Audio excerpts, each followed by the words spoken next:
Bilionário gosta mais de ganhar do que de gastar. O verdadeiro prazer está em construir, não em ter.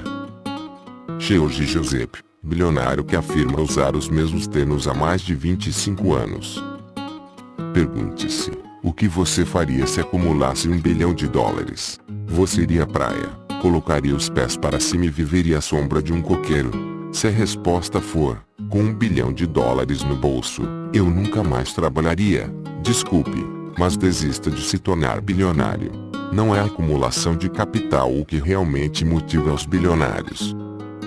Torrando $100 mil por dia, sem comprar nenhum ativo que tenha algum valor duradouro, participação em empresas, imóveis, carros, lanchas etc., você vai gastar $3 milhões por mês ou $36 milhões por ano.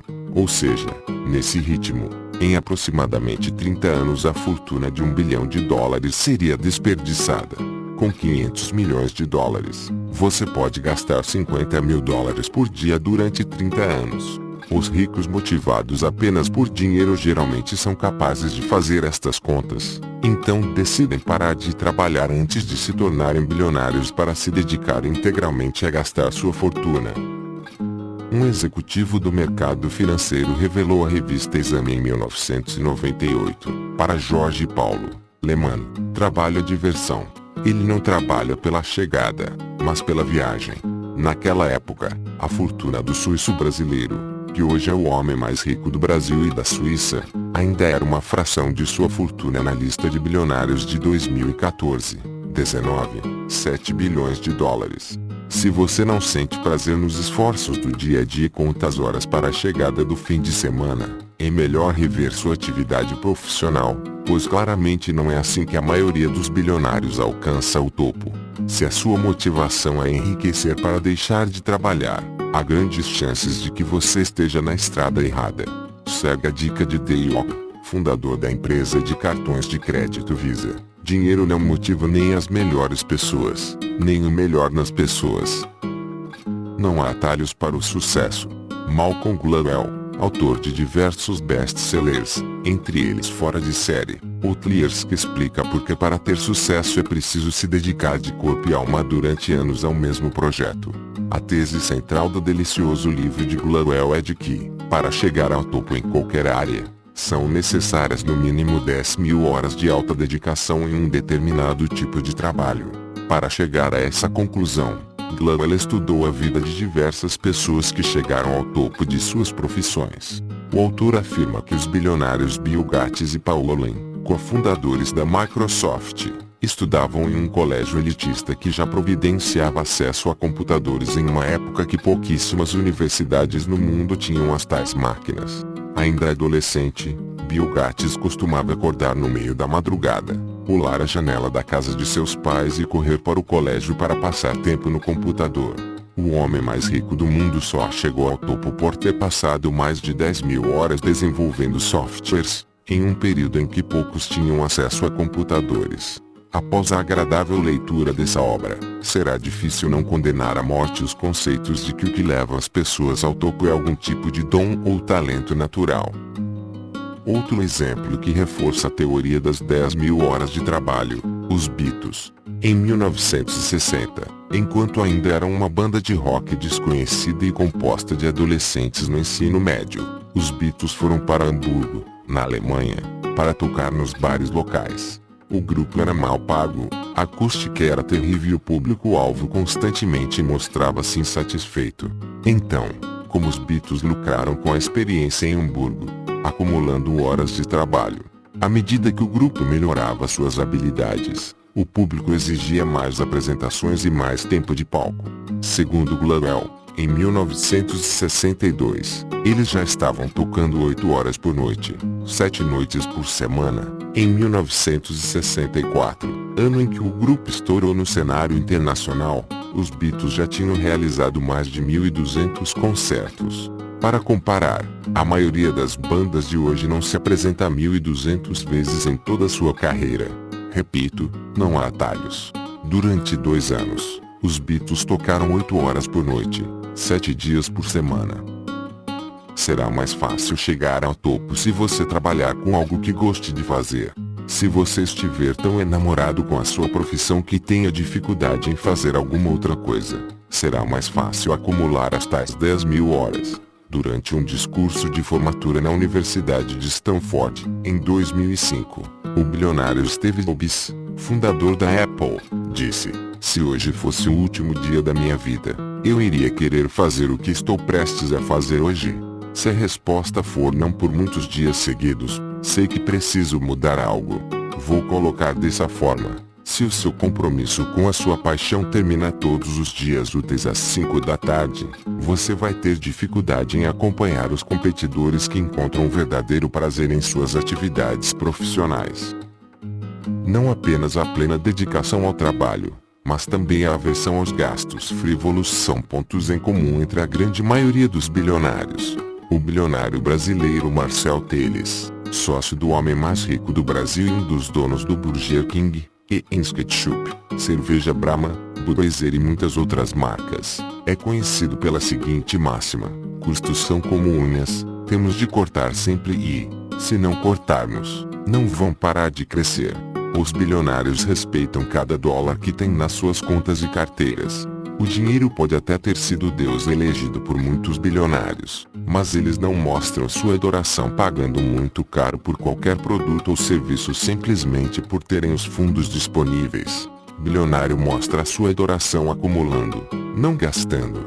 Em contrapartida, há muita gente que está longe dos bilhões, mas gosta de ostentar e parece até ter certo prazer em mostrar aquilo que logrou adquirir, mesmo que para manter o item, símbolo da ostentação, preciso deixar um saldo bancário beirando o negativo.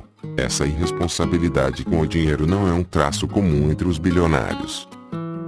O segundo americano mais rico, Warren Buffett, é notório por seu estilo de vida simples, apesar de sua fortuna pessoal ter chegado a mais de 65 bilhões de dólares em 2014. Ao analisar o estilo de vida do ricaço, cairá por terra o estereótipo de que bilionário passa o dia bebericando champanhe e degustando caviar em sua mansão cinematográfica com pias de ouro nos banheiros e corredores cobertos por mármore. Lembre-se, a absoluta maioria dos bilionários passa a maior parte dos seus dias trabalhando. Filho de um operador do mercado financeiro de Nebraska, Warren Buffett é fiel às suas raízes e ainda mora na mesma casa que comprou em 1958 por $31.500. Dirige o próprio carro, que não é nenhum Rolls Royce, e costuma comer em restaurantes baratos de Omaha, como o Gorates, onde o seu prato favorito é o filé acompanhado de batatas fritas e Coca-Cola de cereja. Detalhe: a refeição completa sai por menos de $40 e eu não ficaria surpreso se ele tivesse, e usasse, algum desconto especial por ter ajudado o restaurante a ficar famoso. Chama atenção também a maneira frívola com que Warren Buffett educa seus 3 filhos, Suzy, ou a de Peter. Desde cedo, Warren incentivou sua prole a focar em descobrir suas paixões e mudar o mundo, ao invés de nutrir desejo por grifes e carros esportivos. Buffett revelou em uma entrevista a Kerry Dolan, minha chefe na Forbes: "Meus filhos tiveram uma criação bastante normal. Quero dizer, nós só moramos em uma casa principal que tive durante a vida toda e que comprei em 1958. Portanto, eles não nos viam mudar para casas cada vez mais luxuosas e não voavam em aviões particulares. Iam de ônibus à escola. Todos os membros da família Buffett em Omaha cursaram o ensino público. Eles frequentaram a mesma escola que a mãe deles tinha frequentado, inclusive no ensino médio." O filho mais novo de Warren Buffett, Peter, diz que não sabia que o seu pai era um multibilionário. Só veio descobrir graças à repercussão da primeira lista de bilionários da Forbes em 1987. "Foi nessa época que descobrimos quanto dinheiro nossa família tinha. Não estou brincando. Foi quando eu tinha 20 e poucos anos que minha mãe e eu conversamos em algum momento, porque lá estava ele nessa lista da Forbes. E nós rimos daquilo porque achamos engraçado, uma surpresa mesmo. Contudo, todo mundo passou a nos tratar de modo diferente", recorda Peter. "Foi uma mudança fascinante, embora não muito grande, porque não vivíamos naquele mundo ou num contexto cultural onde se exibisse muita riqueza. Nossos amigos ficaram tão surpresos quanto eu, Filho de Buffett. Nessa época, completa Warren, seus filhos já estavam crescidos e sabiam quem eram seus verdadeiros amigos. E os amigos eram amigos porque gostavam deles, e não por serem os riquinhos do bairro ou coisa do gênero. Conta Buffett. Resultado de criar o filho sem infinitos privilégios, Peter tornou-se músico e autor do livro A Vida é o que Você Faz Dela, que ficou em primeiro lugar na lista dos mais vendidos do New York Times e já vendeu mais de 1 milhão de cópias em mais de 15 idiomas. No livro, o filho do bilionário diz que a única herança real transmitida pelos pais foi a seguinte filosofia: construir o seu próprio caminho na vida. É um credo que lhe permitiu seguir as próprias paixões, estabelecer a própria identidade e colher os próprios sucessos. A sociedade de hoje, observa Peter Buffett, começou a substituir uma ética de trabalho por uma ética de riqueza, antepondo a recompensa ao processo. Confundimos privilégio com acumulação material, caráter com validação exterior. Claramente, Warren Buffett gasta a maior parte do seu tempo trabalhando e não mostra nenhum interesse em ostentar sua fortuna. Na biografia, que deveria ser obrigatória, de Buffett, A Bola de Neve, Warren Buffett e o Negócio da Vida, revela-se de maneira quase surreal como o bilionário sempre deu valor a cada centavo. K. Graham, sua melhor amiga, lhe pediu 10 centavos emprestados para dar um telefonema. Buffett deu a ela uma moeda de 25 centavos e depois correu para pegar o troco. Mesmo que Buffett tenha pavor em gastar dinheiro, no capítulo 6 você vai descobrir onde ele gasta a maior parte da sua fortuna.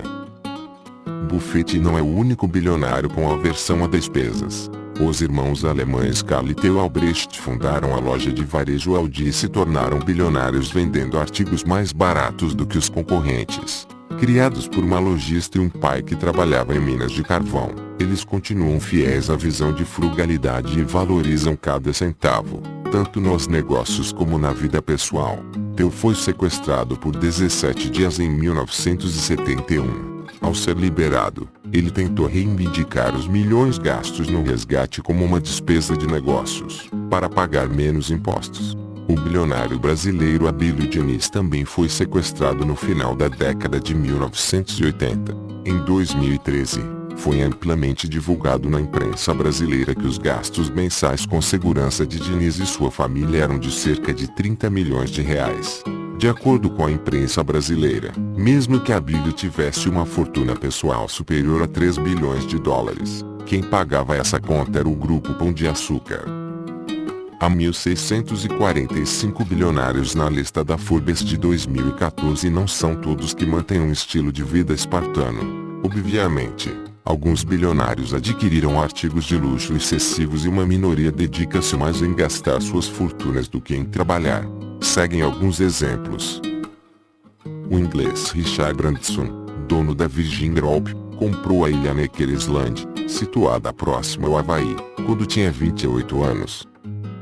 O russo Roman Abramovich, que ficou famoso por ser o dono do clube de futebol inglês Chelsea, no qual já gastou mais de 2 bilhões de dólares com contratações de jogadores e salários traço, pagou centenas de milhões de dólares para comprar o iate mais caro do mundo, chamado Eclipse, que inclui mini submarino, heliporto, vidros blindados, e até mísseis antiaéreos.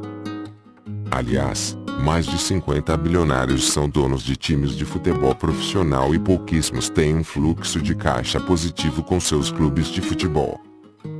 Truett Cathy ficou bilionário graças a uma rede de fast food de frango e pagou 250 mil dólares para comprar o Batmóvel usado no filme Batman Returns de 1992. Steve Cohen, conhecido banqueiro bilionário de Wall Street, pagou 137,5 milhões de dólares no quadro O Mão 3 do artista Willem de Kooning. O mais célebre bilionário Gastão Stewart Haar, que se refere a si mesmo na terceira pessoa como Steve Haha e também Tino Beroni King of Alfun, em tradução livre, o rei número 1 de toda a diversão. Ele diz que trabalhou 42 anos no negócio de distribuição de produtos farmacêuticos herdado do pai e transformou a pequena empresa familiar em um gigante do setor. Quando Steve já tinha mais de 60 anos, vendeu a empresa, tornou-se bilionário, separou-se da esposa, e agora se dedica ao que considera diversão, muitas festas, viagens, restaurantes caríssimos, ou seja, um estilo de vida alta sociedade. A maior parte da fortuna de Haha está em ativos líquidos, como dinheiro em espécie. O rei número 1 de toda a diversão convida amigos para viagens ao redor do planeta e constantemente posta fotos com celebridades, como Leonardo DiCaprio, Alicia Keys, Andrea Bocelli e Paris Hilton. Haha usa uma capa de celular com a frase I Love Ibiza, ilha na Espanha conhecida como a capital mundial de música eletrônica. A vida de Steve Haha me fez lembrar do protagonista de O Grande Gatsby, clássico livro de Fitzgerald escrito em 1925. Tanto a exacerbada simplicidade de Warren Buffett, que nem coloca os filhos em colégios privados, quanto o anseio de Haha em curtir a vida e passar tanto tempo com pessoas que muito provavelmente não desfrutariam de sua companhia se ele não fosse rico, são dois extremos e duas exceções. O fato é que a maioria absoluta dos 1.645 bilionários segue trabalhando diariamente, mesmo tendo uma fortuna pessoal superior a $1 bilhão. Uma explicação científica para o fato de que bilionários seguem trabalhando vem do matemático Gary Becker, criador da teoria de alocação do tempo, que trata basicamente do paradoxo entre trabalhar mais para ganhar mais dinheiro, porém ter menos tempo para descansar e gastar esse dinheiro. Segundo este ganhador do Prêmio Nobel de Economia, o tempo de trabalho é um produto de mercado, e sugere que quanto mais dinheiro você ganha, maior a probabilidade de você trabalhar mais. Se você não está envolvido em atividades de trabalho, então há um custo para a alternativa de se passar o tempo. Mesmo que você entenda as consequências negativas de ser viciado em trabalho, você tem a tendência de continuar, pois o custo de não fazer nada é muito alto. Hoje em dia, com a opção de trabalhar de qualquer lugar e a qualquer hora, nunca foi tão fácil trabalhar tanto. Vale observar que é extremamente improvável tornar-se um bilionário sem abrir mão de outras áreas da própria vida. Em resumo, deve haver algum tipo de desequilíbrio de alocação de tempo. Chamar de desequilíbrio talvez não seja o mais correto, pois, muitas vezes, a pessoa sente-se em equilíbrio apenas com uma vida desequilibrada. Quando você coloca um objetivo na sua vida, pode suportar qualquer coisa, disse o bilionário brasileiro e fundador da Mil, Edson Bueno, que personifica como ninguém o primeiro mandamento, de que para ser bilionário tem de gostar mais de ganhar do que de gastar. Perfil: Edson Bueno. Trabalhar é bueno. Edson Bueno personifica nosso primeiro mandamento. O que você faria se colocasse no bolso $1 bilhão? Viveria de sombra e brisa em alguma praia paradisíaca. No fim de 2012, ele embolsou muito mais do que $1 bilhão com a venda da Amil, maior operadora de planos de saúde do Brasil, e ainda manteve a participação e o cargo de presidente na empresa que ele fundou. O bilionário de 70 anos ainda tem outros ativos, como participação na DASA, uma das maiores redes de laboratórios do Brasil, e é dono de diversos hospitais. Em 2014, a Forbes estimou sua fortuna pessoal em $2,8 bilhões. Mesmo se Edson torrar $100 mil por dia, ainda vai levar mais de 76 anos para gastar sua fortuna pessoal. Apesar de ser um dos homens mais ricos do mundo, Edson me contou que continua sendo a pessoa que mais trabalha na empresa e que sempre foi workaholic. Em entrevista a Silvana Casi, vice-presidente executiva da Cato, Bueno já havia afirmado: quando estava começando a Amil, eu trabalhava 72 horas por semana em média. Tive perda total de 3 carros por causa de acidentes, pois, ao retornar para casa, dormia ao volante de tanto cansaço. Entrevistei Edson de Godoy Bueno em um sábado, durante uma conferência sediada pelo LID, empresa fundada por João Doria Jr., que organiza eventos para conectar empresários do mais alto calibre, empreendedores e líderes de multinacionais. Naquele sábado, Edson disse no seu discurso de abertura: quase não vim ao evento. Saí muito tarde da reunião de diretoria e achei que fôssemos nos reunir no sábado também. Que bom que não perdi a chance de vir aqui conhecer tanta gente que realizou tanto. Espero aprender muito com vocês. É inspirador ver alguém que conquistou tanto, mas mesmo assim mostra não se sentir superior aos outros mortais. Eu, provavelmente, não acreditaria com tanta convicção se o bilionário apenas me contasse que sua filosofia para o sucesso inclui acreditar que oportunidades são onipresentes, que ele pode e deve aprender o tempo todo com todos e que se esforça para sempre manter os olhos e ouvidos abertos. Mas ele provou com seu comportamento. Era sábado e Edson estava atrás de conhecimento e negócios. Durante todas as palestras, fez muitas anotações em uma caderneta de mão, manteve os olhos brilhantes como os de uma criança, e, ao final de cada palestra, levantou a mão para questionar os palestrantes diversas vezes. Por exemplo, Edson contou que ficou impressionadíssimo com a palestra sobre novas tecnologias de Gustavo Caetano, jovem mineiro fundador da Sambatech, e escolhido pelo Massachusetts Institute of Technology, MIT, uma das universidades mais prestigiadas e poderosas do mundo, como um dos inovadores mais importantes do Brasil com menos de 35 anos. Caetano impressionou o público ao explicar como o Facebook, fundado em 2004, tornou-se uma empresa com maior valor de mercado do que a Ford, fundada em 1903. Caetano me confidenciou que Edson abordou e perguntou quando eles fariam algum empreendimento juntos. Lhe deu seu cartão de visitas e pediu ao jovem mineiro para entrar em contato com alguma ideia.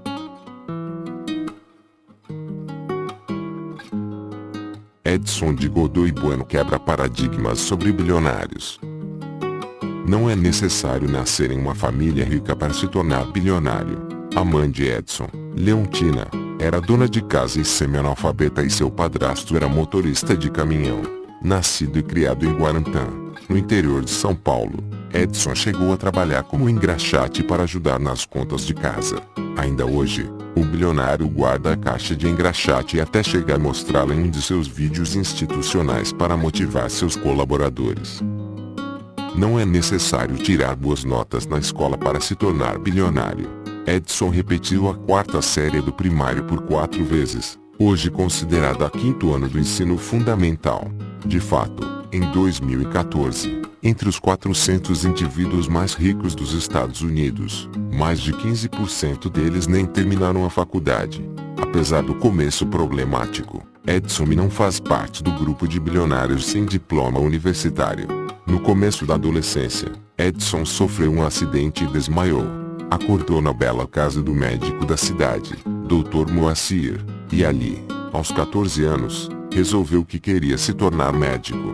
Mudou-se para a capital carioca para prestar vestibular na faculdade onde Dr. Moacir havia estudado, a conceituada Universidade Federal do Rio de Janeiro, UFAJ. Formou-se médico aos 28 anos pela UFAJ. Não é impossível tornar-se bilionário partindo do zero. Afundado em dívidas, o ponto de partida de Edson foi um número ainda menor do que zero. Nas suas próprias palavras, comprei minha primeira clínica como pobre compra as coisas, fazendo dívida.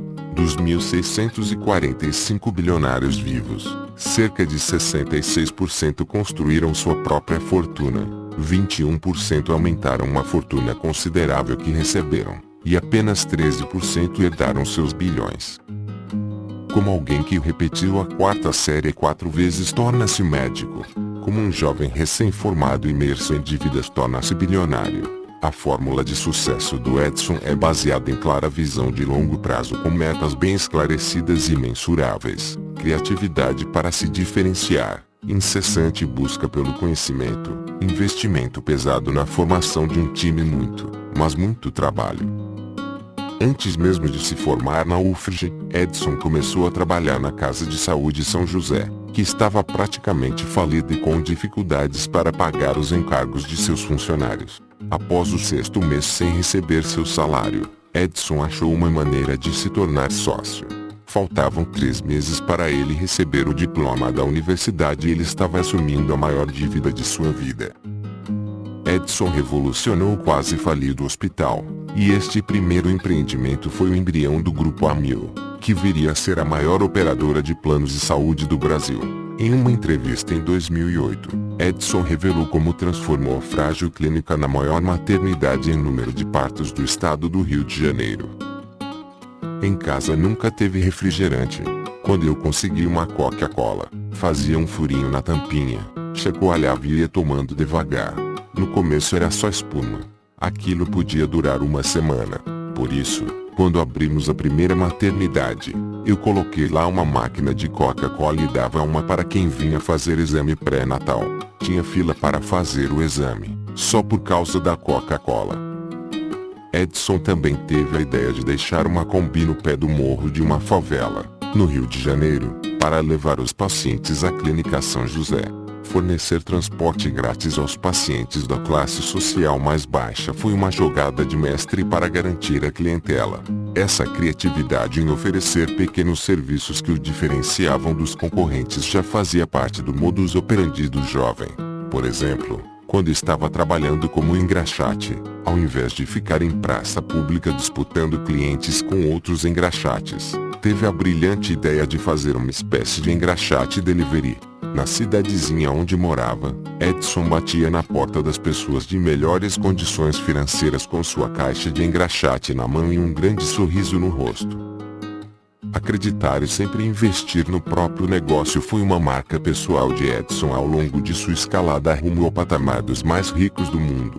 O dinheiro que ganhou na Casa São José foi usado para comprar a Somicol, que depois virou o Hospital de Clínicas Mário Leoni, que gerou caixa para a compra da Clínica Santa Rita, que gerou caixa para a aquisição da Clínica São Sebastião. Assim começou a empresa de serviços hospitalares, Eixo, e o jovem médico logo decidiu mudar o jaleco branco pelo terno de executivo. Apesar de sempre trabalhar muito, Edson sempre se dedicou em estar bem informado sobre o que acontecia no setor. Essa busca ávida por informação gerou diversos benefícios a ele. Lendo o jornal em uma tarde de domingo, Edson se familiarizou com a história do fundador da Golden Cross, Dr. Milton Afonso. No dia seguinte, inspirado pela matéria, convocou reunião com seu pessoal para anunciar: vamos entrar no mercado de assistência médica para valer. Assim nasceu, em 1978, a Amil, no Rio de Janeiro. Ele já controlava cerca de 70% do mercado de serviços de saúde de Duque de Caxias, uma das maiores cidades cariocas, mas sua ambição não tinha limites. Esta passagem me faz lembrar do conselho do bilionário investidor americano Howard Marks, no livro The Most Important Thing, no qual ele sugere que devemos focar nossas atenções e energias em setores específicos, ao invés de querer sermos ases da macroeconomia. Tente pensar em Edson Bueno e em Marx ao abrir o jornal.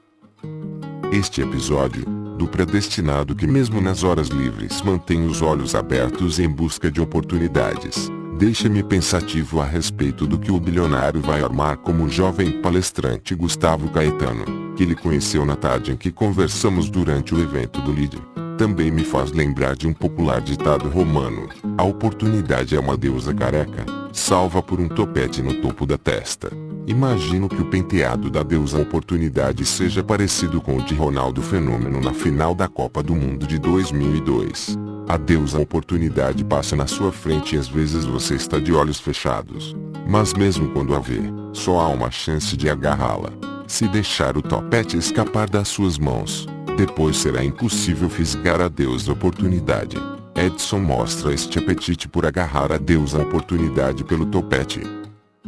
Para ilustrar o crescimento exponencial da Amil, citamos a iniciativa de Edson Bueno em 2001, para celebrar as 3 décadas da empresa. Ele criou o slogan 30 anos em 5 inspirado nos 50 anos em 5 de Juscelino Kubitschek.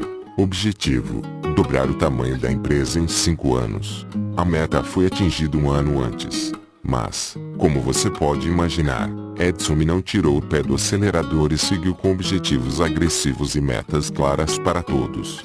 Em 2006, Edson não só introduziu o programa 35 anos em 5 para dobrar o faturamento novamente, como também apelidou 2006 como o ano em que a Amil conquistaria o Monte Everest e convidou o primeiro brasileiro a escalar o pico mais alto do mundo, Valdemar Niklevich, para fazer a palestra motivacional para os colaboradores.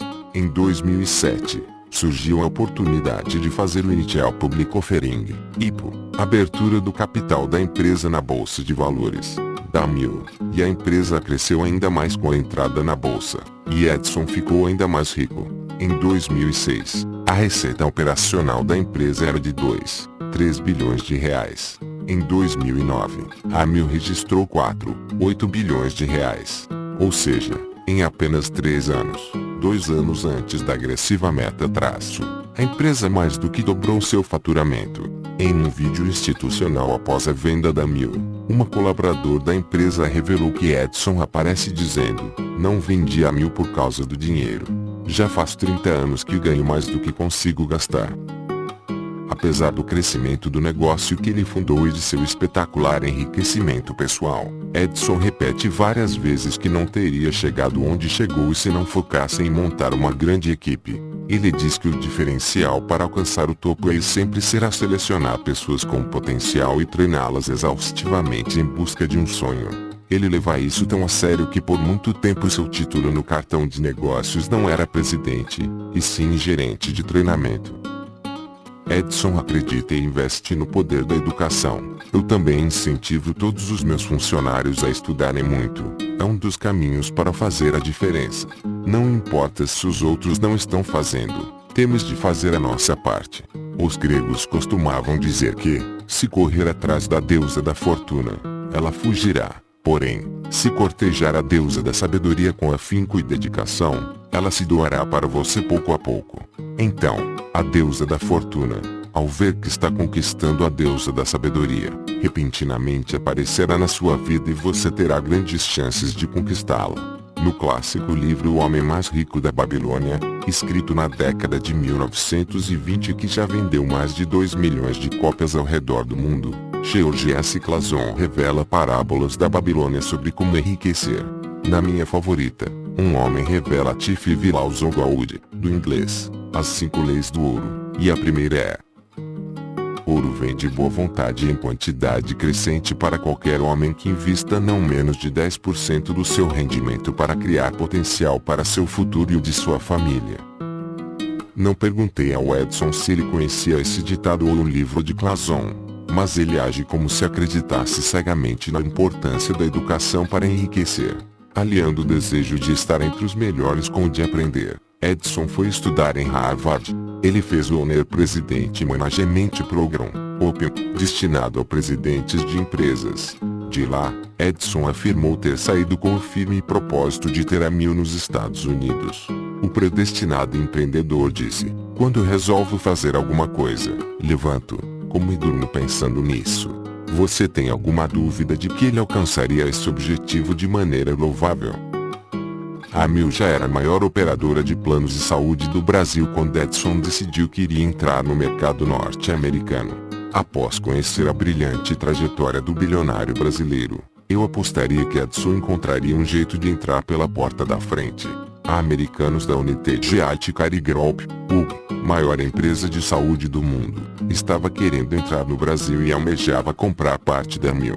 Palestrando no evento do LEAD, Edson revelou: "Quando começamos a negociar, a United Healthcare Group só queria comprar 20% da Amil, mas eu percebi que a empresa norte-americana não seria realmente dedicada a este projeto brasileiro, a menos que eles possuíssem uma participação maior. Eu decidi que iria vender 90% da Amil.